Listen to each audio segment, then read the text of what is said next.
Un saludo cordial para cada uno de ustedes. Siento mucho gozo al poderme volver a encontrar con cada uno de los amigos y hermanos a través de este medio de internet. Dios les bendiga. El mensaje para el día de hoy lleva por título Quiero entender la Biblia. ¿Qué hago?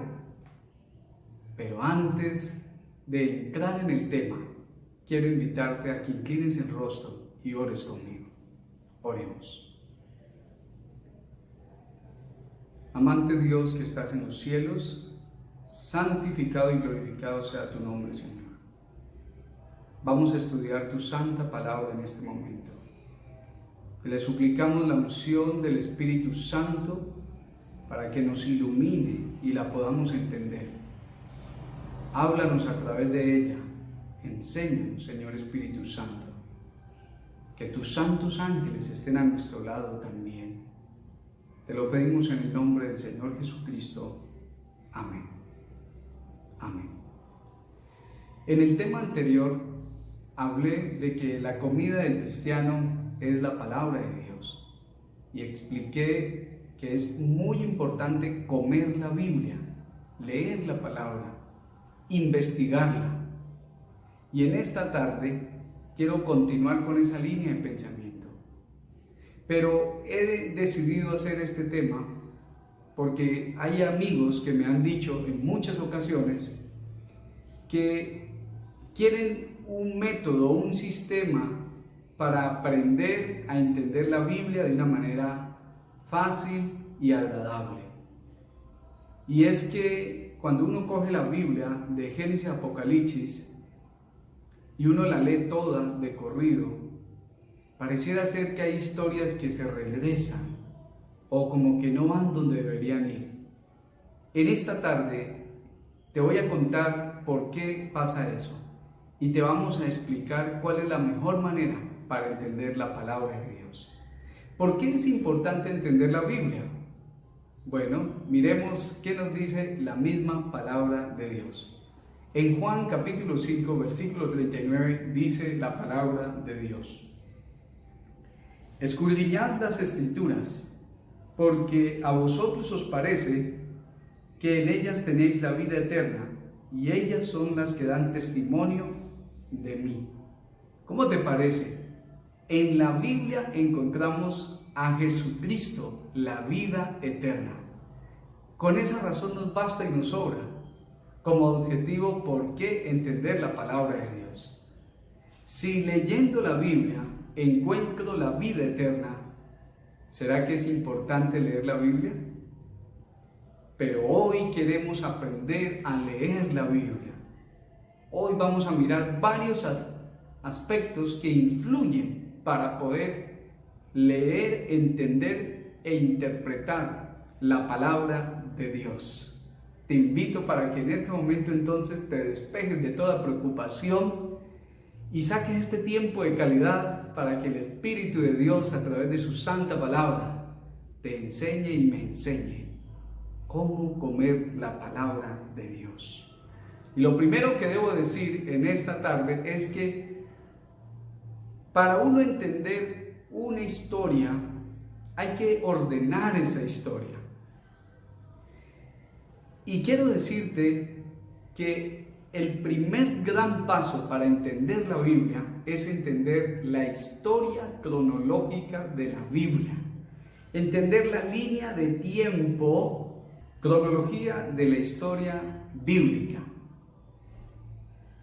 Vamos a empezar desde el año 4000, que es la creación del planeta Tierra. En el año 2344 a.C. sucedió el diluvio. El llamado que Dios le hizo a Abraham se encuentra en 1875 años antes de Cristo. Cuando Jacob fue a Egipto, sucedió en el año 1660 años de Cristo. El éxodo de Israel se dio en el 1445 antes de Cristo. Cuando Israel entró en Canaán, aconteció en el 1405. El periodo de los jueces, cuando se establecieron en Canaán, fue de 300 años. Luego siguió el periodo de la monarquía unida, que fueron 120 años. 40 años el rey Saúl, 40 años el rey David y 40 años el rey Salomón. Lo que vino después fue el periodo de la monarquía dividida, que aconteció en el año 931. Cuando se dividió el reino de Dios, del pueblo de Dios, el reino del norte fue destruido por Asiria en el año 722 a.C. El reino del sur, cuya capital era Jerusalén, fue destruido, o Jerusalén fue destruida, en el año 586 por parte del imperio babilónico.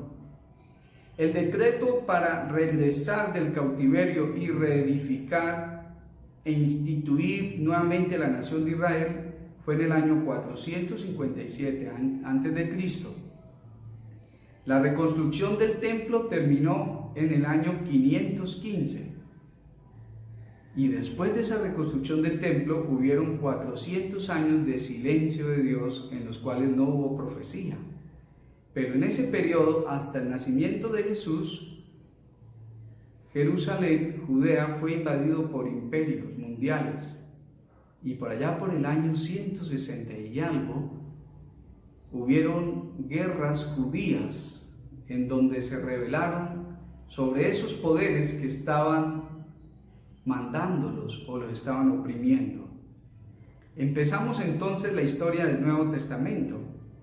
Y quiero decirle que el bautismo de Jesús sucedió en el año 27 de nuestra era, cuando Jesús tenía 30 años de edad. Jesús murió en el año 31, cuando tenía 33 años. El primer mártir cristiano, Esteban, murió en el año 34. En el año 35 sucedió la conversión del apóstol Pablo. El primer viaje misionero de Pablo se dio entre el año 45 al 47. El primer concilio en Jerusalén aconteció en el año 49, que está en Hechos capítulo 15. Del año 49 al 52 de nuestra era sucedió el segundo viaje misionero del apóstol Pablo. El tercer viaje misionero de Pablo aconteció entre los años 53 y 58. En el año 60, Pablo viajó a Roma. En el año 67, Pablo murió por orden del terrible Nerón en Roma. En el año 70, Jerusalén fue destruida. Y en el año 96, Juan escribió el Apocalipsis.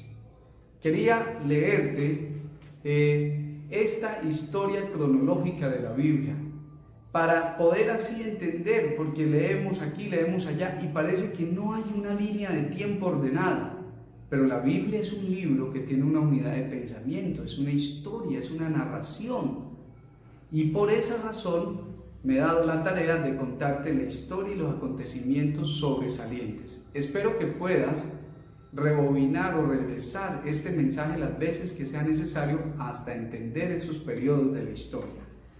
Ahora, como segunda medida para entender la palabra de Dios, quiero compartirte los métodos de estudio de la palabra de Dios. Y esos métodos de estudio es la manera como nos vamos a acercar a leer la Biblia. Y hay muchos de ellos. Uno de los más conocidos y propagados en nuestros tiempos es el famoso año bíblico. Consiste en leer una porción de la Biblia todos los días, empieza con Génesis el 1 de enero y termina con el último capítulo de Apocalipsis el 31 de diciembre. Esta es una manera buena en el sentido de obtener una idea general de la Biblia más bien rápidamente. Hay otra manera y es leer por libros. Otra manera es leer por temas de la Biblia. Voy a leer el tema del santuario, el tema del estado de los muertos, la salvación, la ley, en fin, por temas. Pero yo te quiero compartir en este momento un sistema que me permitió comprender la historia bíblica. y te estoy hablando del sistema de leer la Biblia en orden cronológico. Y de esta manera vamos a organizar el rompecabezas, leyendo la Biblia en el orden en que sucedieron las cosas cronológicamente hablando. Usted va a armar la historia de la Biblia a la perfección. Y el Espíritu Santo te va a hacer entender toda la palabra de Dios con este sistema de lectura de la Biblia. Y me permito darte un ejemplo. En pantalla quiero que veas la tabla que hemos diseñado. Por ejemplo, en enero empezamos leyendo Génesis hasta el capítulo 12 y justo ahí entra la historia de Job. La historia de Job, y ahí hay que leer todo el libro de Job. ¿Cómo te parece? Cronológicamente ahí encaja. Y cuando uno llega a los libros de los reyes, primera, segunda de Reyes, primera y segunda de Crónicas, mientras que uno va leyendo esos libros, esos capítulos, tiene que hacer pausas, porque en esos reyes van encajando los mensajes de los profetas. Los profetas que aparecen mucho más adelante en la Biblia, como Isaías, Jeremías, y hay que ir leyendo ordenadamente. Ahora, esta tabla nos permite ir llevando la historia en orden. Imagínate, es maravilloso porque se ordena el mensaje en nuestra mente. Y te voy a poner un ejemplo por qué eso es tan importante. Mira el ejemplo. En la Biblia, el libro de Isaías está haciendo una exhortación a los últimos reyes del reino del sur para que se arrepientan y vuelvan a Jehová. Y les advierte que no peleen contra el rey de Babilonia porque van a perder. Pero es interesante, Isaías les está anunciando que los iban a invadir y que no se rehúsen, que no peleen con ellos, que se rindan y busquen a Dios. Pero antes de Isaías, en la Biblia, hay dos libros que narran la historia del regreso de esa esclavitud que Isaías les estaba diciendo que iban a ser esclavos y que no se rehusaran al rey de Babilonia. Nótese, o sea que en el orden bíblico primero está Esdras y Nehemías y luego viene Isaías, cuando realmente debería ir primero Isaías y luego así los libros que narran el regreso de esa cautividad. Y así sucede con otros libros. Entonces tú lees aquí, parece como si la historia se regresara. Leer la Biblia en orden cronológico entonces nos permite entender la historia de manera ordenada. Se arma el rompecabezas. Ahora estoy listo para entender la palabra de Dios. Ahora te quiero enseñar las tres categorías o los tres grupos de Biblia, de versiones de Biblias, porque también me han dicho, pastor, ¿cuál es la mejor Biblia? Y yo me sonrío porque realmente no hay una Biblia, no hay una que sea la mejor de todas. Cada versión tiene su valor y su propósito, pero te voy a compartir en pantalla, quiero que miremos los tres grupos de las Biblias. Vamos a mirar entonces el grupo número 1. El grupo número 1 de las traducciones de la Biblia se llama Biblias de traducción formal o literal. Y este grupo de Biblias intentan traducir el texto palabra por palabra lo más cerca posible a los originales. O sea que son Biblias muy fieles a los originales. Ahora les voy a explicar para qué sirve este tipo de Biblia. Quiero que miren en pantalla una Biblia Jerusalén. Dentro de esa categoría, la Biblia Jerusalén es una de las mejores, publicada en el año 1967. Otra Biblia también de traducción formal o literal es la Biblia Nácar Colunga, publicada en 1944. Hay una versión que se llama versión moderna, que por su fecha de publicación no es tan moderna, y fue publicada en 1893. Y la famosa Reina Valera, pero cuidado, te voy a hacer una aclaración. La versión que se acerca más a los originales es la versión de 1995. Y curiosamente, La versión que es más popular en el habla hispana es la Reina Valera del 60, pero la Reina Valera del 60 no es la más fiel, no es la que más se acerca a los originales, sino la versión de 1995. En esa categoría también encontramos la Biblia del Peregrino, publicada en 1993. ¿Para qué nos sirven estas Biblias?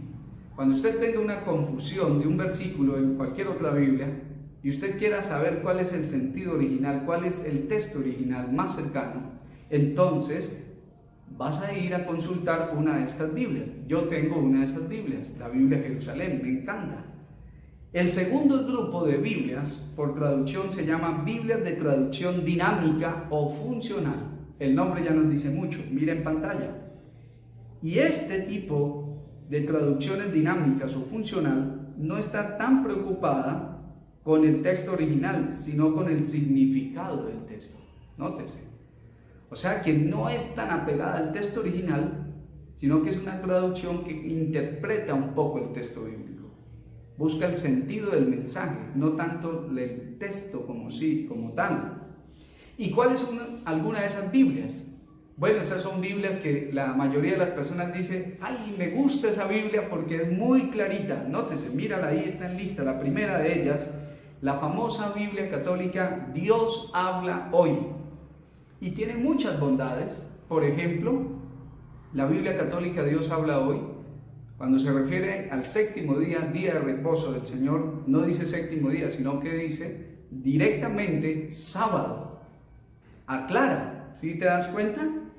Otra versión que es buena, es dinámica y es conservadora, a pesar de que no está en la primera categoría, es la Nueva Versión Internacional, publicada en 1999. La otra Biblia se llama Traducción del Lenguaje Actual, del año 2003. Pero hay que tener un poco de cuidado, porque estas Biblias, como te digo, buscan interpretar un poco el texto sagrado. Así que hay que saber bien y no confiarse del todo. Siempre hay que tener una Biblia de traducción formal para hacer las comparaciones. Y el tercer grupo, quiero que mires ahí en la pantalla, se llama las paráfrasis, que más que ser una versión, son un comentario de la palabra de Dios. Es como un resumen de la Biblia. Y este último grupo es muy delicado y es peligroso. No lo recomiendo en realidad.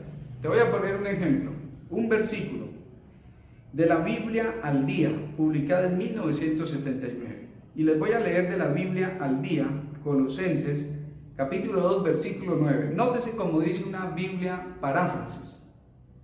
Todo lo que es de Dios se expresa en Él, de modo que usted puede verlo y oírlo claramente. Usted no necesita un telescopio, un microscopio, un horóscopo, para darse cuenta de la plenitud de Cristo y del vacío del universo sin Él. ¿Cómo te parece? Eso es Biblia. Eso es una paráfrasis. Es increíble. Se pierde el sentido original. Y por una coma, por una tilde, en la palabra de Dios, realmente se puede sacar una teología distorsionada. Bueno, lo tercero que quiero compartirte es ¿por qué existen tantas Biblias? Mucha gente me ha hecho esa pregunta. Bueno, pastor, ¿y la de ustedes qué Biblia es? La de los protestantes. Algunos me han dicho, ¿por qué la Biblia católica tiene más libros? Bueno, alguien también me dijo, ¿por qué la Biblia Traducciones Nuevo Mundo es diferente en algunos versículos de la Biblia? Te voy a contar un poco de la historia. La primera Biblia que se tradujo del hebreo a otro idioma se la llamó la Biblia la Septuaginta o la Biblia de los 70. Y te voy a contar un poco la historia. El rey Ptolomeo II, que estaba gobernando el norte de África, en Egipto, en la ciudad de Alejandría, él mandó a construir la biblioteca más extraordinaria del mundo antiguo y quería tener las obras sagradas de las religiones del mundo y quería tener lo más selecto de la literatura universal. Así que el rey Ptolomeo II, en el año 200 a.C., mandó a solicitar el apoyo de los judíos, pagando un alto precio para que le hicieran una traducción del Antiguo Testamento al idioma griego. Y sí, lo hicieron. 70 hombres judíos se distribuyeron por grupos y le dieron porciones para que sean las traducciones. Quiero decirle que para ese tiempo los judíos tenían el número de libros completos de la Biblia. En aquel entonces eran 37. Ya te voy a contar la historia también. Eran 37 libros los del Antiguo Testamento antes de Jesús. El canon hebreo viene de la expresión una caja, porque en esa caja se ponían los rollos que contenían la palabra sagrada y eran 37 libros.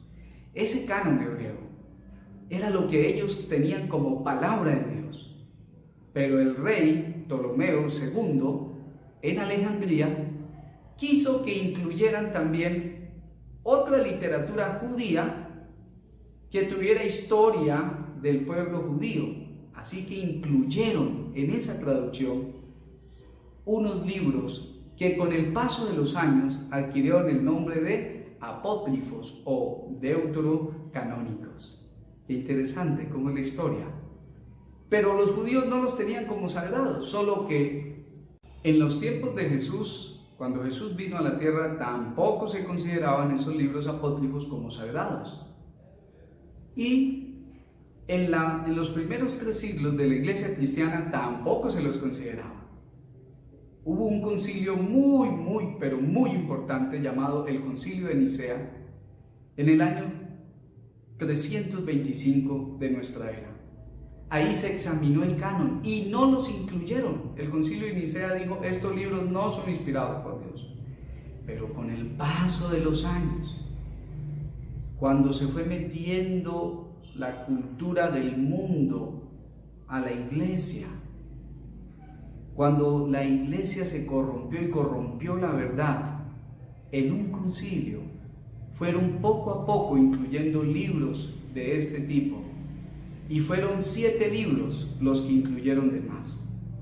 El protestantismo nunca los aceptó, pero la Iglesia Católica Romana aceptó esos libros. Y son libros que hablan un poco de historia de los judíos, pero son libros que tienen porciones que el resto de la Biblia los condenan. Hablan de espiritismo, hablan de cosas extrañas ahí.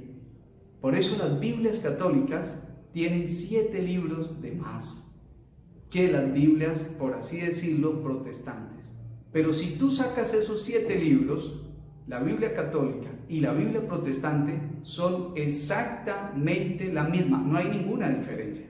La diferencia son esos 7 libros.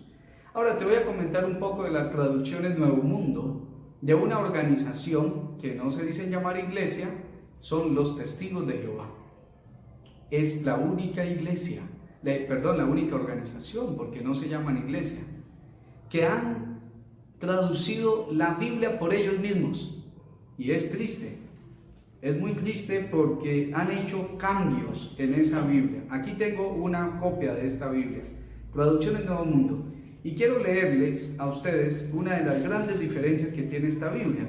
Está en Juan capítulo 1, versículo 1. Esta Biblia tiene una particularidad que niega la divinidad de Jesús. Entonces, en los capítulos y versículos en donde se le llama a Jesucristo Dios con mayúscula, ellos lo ponen con minúscula. Han cambiado la palabra de Dios, la han adulterado.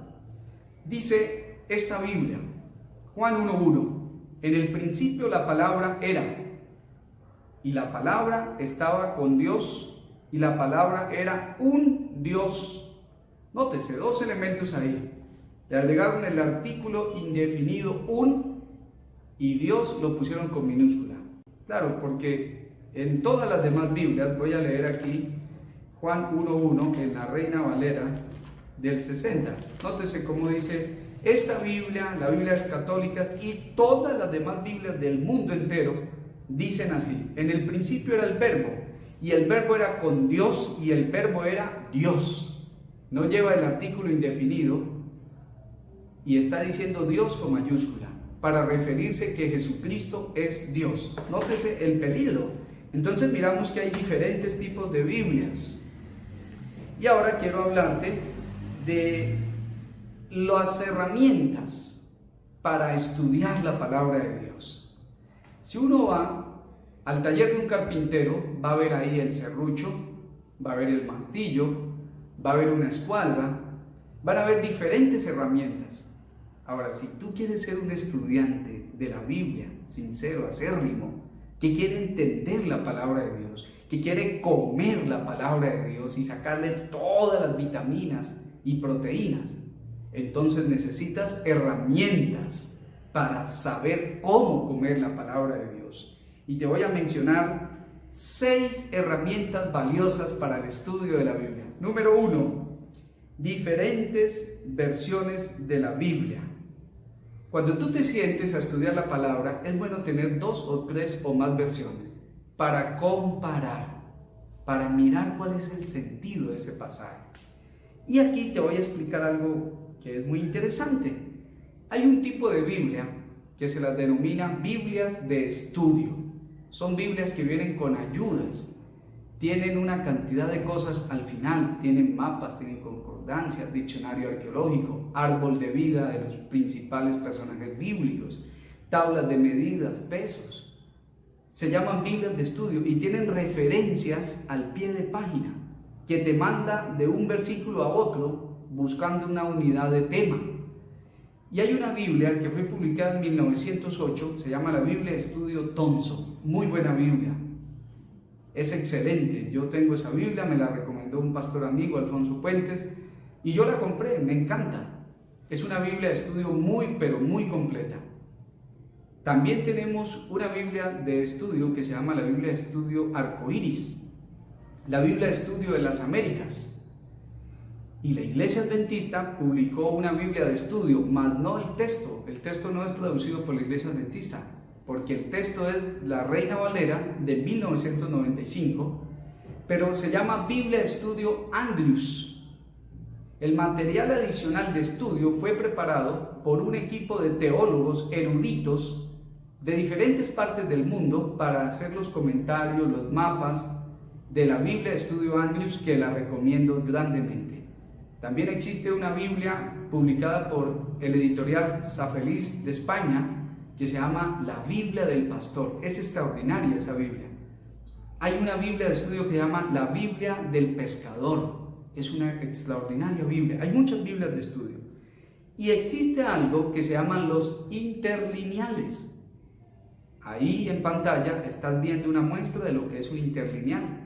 Significa que en este renglón de arriba va la Biblia en el idioma original, en griego, y justo debajo, en la equivalencia de esa palabra, está traducido al español. Qué hermoso, ¿no?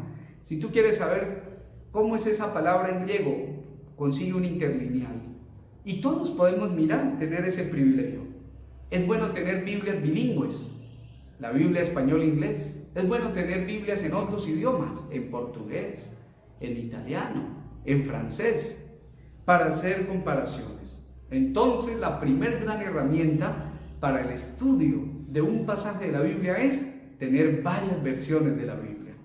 Número 2, tener un comentario bíblico. Comentario bíblico nos ayuda a entender el mensaje de la palabra de Dios. Y la Iglesia Adventista publicó un comentario por 7 tomos, el comentario bíblico adventista. Usted lo puede conseguir, es extraordinario. Pero también está el comentario bíblico más completo que conozco, de Génesis a Apocalipsis, por una dama, profeta de la Iglesia Adventista, Helena Harmon de White. Ahí está comentada toda la Biblia, del principio al fin. También hay comentarios bíblicos internacionales. Está, por ejemplo, el gran comentario bíblico de Cambridge, hay otro de Oxford, hay otro que publicó Harvard. Hay uno que es exegético, que tiene 60 tomos, es extraordinario. Hay muchas herramientas, muchos diccionarios, muchos comentarios bíblicos. Número 3, diccionarios. ¿Por qué hay que tener un diccionario? Claro, tú sabes que cada rama, cada ciencia tiene su propio vocabulario. Existe diccionario de filosofía, diccionario de medicina, diccionario de psicología. ¿Será que existe un diccionario de la Biblia? Por supuesto que sí. La Iglesia Adventista publicó su diccionario bíblico.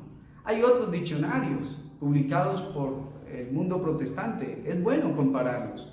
Pero también te invito para que te compres un diccionario de religiones del mundo. ¡Oh, qué extraordinario!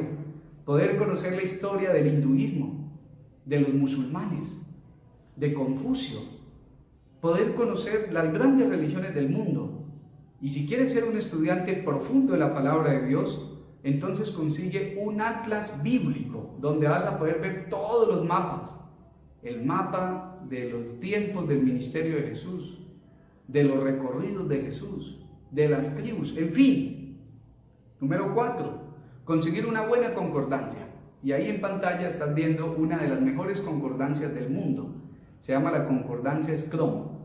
Esta concordancia es extraordinaria porque tú puedes buscar la palabra que necesites encontrar en la Biblia. Y si no te acuerdas de la palabra o por un sinónimo, también la puedes buscar por sinónimos. Es extraordinaria. Es la más completa que existe en la actualidad. Y esa concordancia tiene una virtud, que tiene diccionario griego y también diccionario hebreo. Es extraordinaria. La puedes conseguir, no es costosa, o la puedes descargar por internet también. Número 5, libros de historia. Hay libros de historia que nos van a ayudar a entender la palabra de Dios. Uno de ellos es el libro Conflicto de los Siglos de Helena Harmon de White. Un comentario bíblico completo del desarrollo histórico de la iglesia cristiana, de Jesucristo hasta el tiempo del fin. Pero hay dos autores, un hombre llamado Winston, que escribió Historia de la Iglesia Cristiana, extraordinario libro, cuenta la historia del cristianismo en la Edad Media, todo lo que tuvo que vivir el pueblo de Dios. Y hay otro autor que también escribió 3 tomos de historia de Jesús para acá hasta nuestro tiempo, que se llama Justo González, te lo recomiendo. Y hay un historiador que vivió en los tiempos de Jesús, murió en el año 100, llamado Flavio Josefo. No fue cristiano, fue un líder y guerrero militar judío de los tiempos de Cristo, y él habla de Jesús. Y él escribió varios libros. Hay uno que se le denomina Guerras Judías, y hay otro que se llama Usos y Costumbres de los Judíos, o Obras Esenciales de Flavio Josefo. Te lo recomiendo, es espectacular. Número 6, consigue libros de consulta. Los libros de consulta son comentarios especializados para cierto libro de la Biblia. Mira, querido, esas son entonces algunas de las herramientas más destacadas para estudiar la palabra de Dios. Cerrando este mensaje, me gustaría compartirte contigo algo que creo que es de mucha importancia. Y se dice que un texto fuera de contexto es un pretexto. Hoy, en los minutos que me quedan, te quiero compartir cómo estudiar un texto en la Biblia sin que se convierta en un pretexto. Y ese elemento que se llama el contexto, quiero que lo hagamos con un ejemplo vívido. Vamos a abrir la Biblia en Hechos de los Apóstoles, capítulo 10. Hechos 10.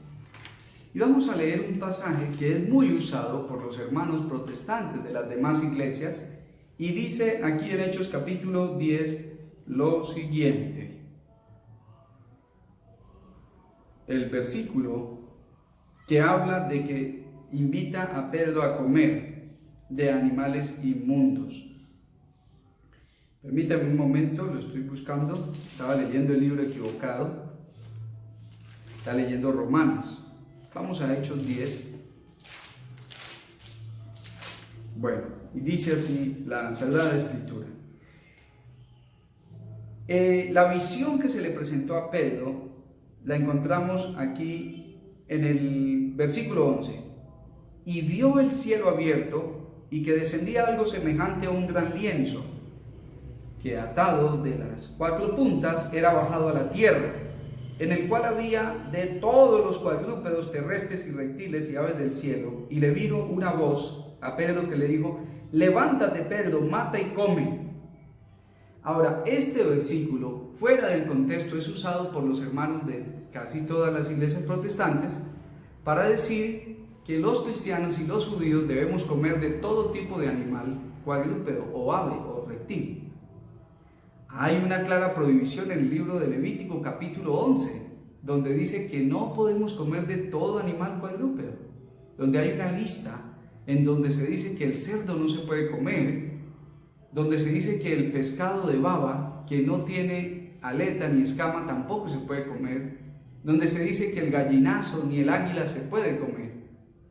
Pero el que no lee el contexto entiende que la palabra Pedro mata y come. ¿Y Pedro qué respondió? Entonces Pedro dijo, versículo 14, Señor, no, porque ninguna cosa inmunda he comido jamás. Pedro era un buen judío. Volvió la voz enseguida y le dijo, lo que Dios limpió, tú no lo llames común o inmundo. Y fue 3 veces así. Bueno, la Biblia no dice que comió, porque era una visión también. Entonces algunos dicen, mire, aquí está diciendo que Dios ya limpió las carnes. Y quiero decirte que esa es una de las herejías erróneas por ignorancia más grandes que puede haber. Están diciendo que Jesús vino a morir por los gallinazos o por los marranos, que la sangre de Jesús hizo posible que se limpiaran los cerdos para poderlos comer. Eso es prácticamente una blasfemia. Jesús no derramó su sangre por los cerdos. Jesús derramó la sangre por sus hijos preciosos que se habían extraviado en las manos de Satanás. Pero este es un claro ejemplo de lo que sucede cuando no estudiamos el contexto. Y para uno entender el contexto, debe estudiarse por lo menos 10 versículos antes de ese versículo y por lo menos 10 o más después de ese versículo para entender. Ahora, ¿por qué las personas leen a veces un versículo aislado? Te lo voy a explicar. En la Edad Media, un obispo romano fue el que incluyó los capítulos y los versículos en la Biblia. Es muy bueno porque nos ayuda a encontrar rápido la palabra de Dios, pero es muy malo porque los que incluyeron los capítulos y los versículos cortaron donde no tenían que cortar, una buena cantidad de veces lo hicieron, cortaron ahí este tema o esta historia y ahí metieron el capítulo 10, por así decirlo.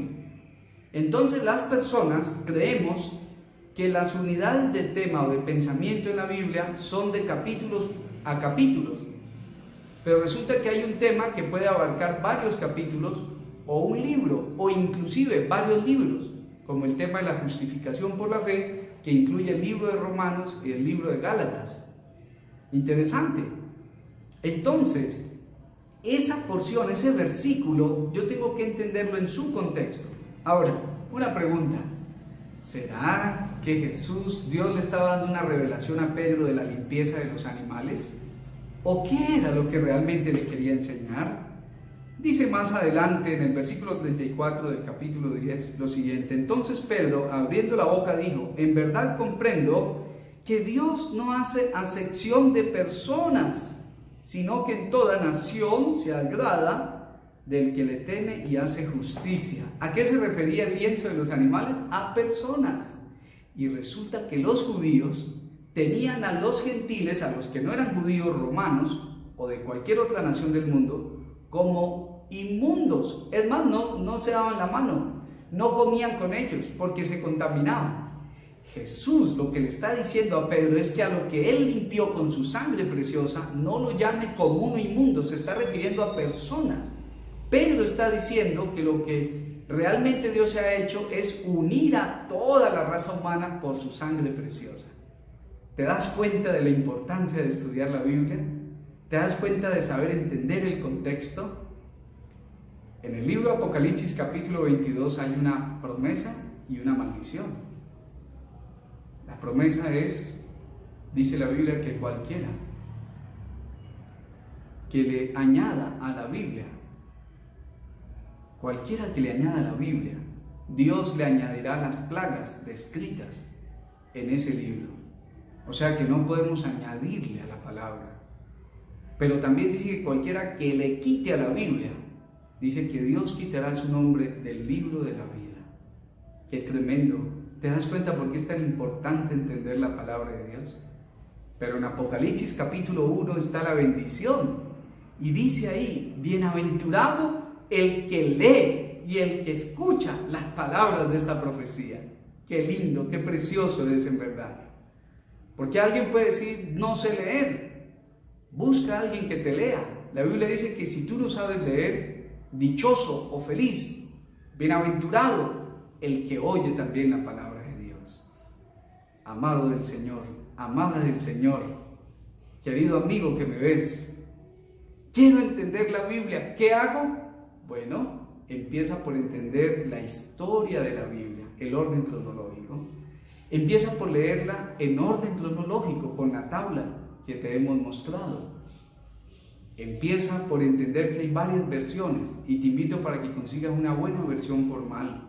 Puede ser la Biblia de Jerusalén o la Reina Valera de 1995. Te animo para que consigas una Biblia de estudio, varias. Te animo para que consigas un buen diccionario bíblico. Conozco personas que llevan 20 años en la fe y 20 años no han entendido el mismo pasaje, pero compramos equipos tecnológicos, invertimos en viajes, invertimos en automóviles, en carros, pero no invertimos en las herramientas que nos van a ayudar a entender el pan de vida, que es su palabra, es Cristo Jesús. Te animo entonces para que puedas hacer decisiones, tomar decisiones bien coordinadas, bien intencionadas, para poder entender la santa palabra de Dios. Espero que este mensaje te haya servido. Es mi sincero deseo que puedas digerir a Cristo, la palabra encarnada. Dios te bendiga. Vamos a orar, por favor. Inclina tu cabeza.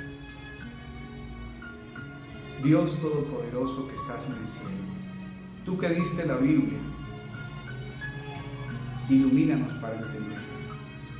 Que el Señor Espíritu Santo sea nuestro Maestro y que tu Santo Espíritu también nos dé la buena voluntad para ahorrar un dinero y para invertir en todas las herramientas y recursos que se necesitan para estudiar tu santa palabra.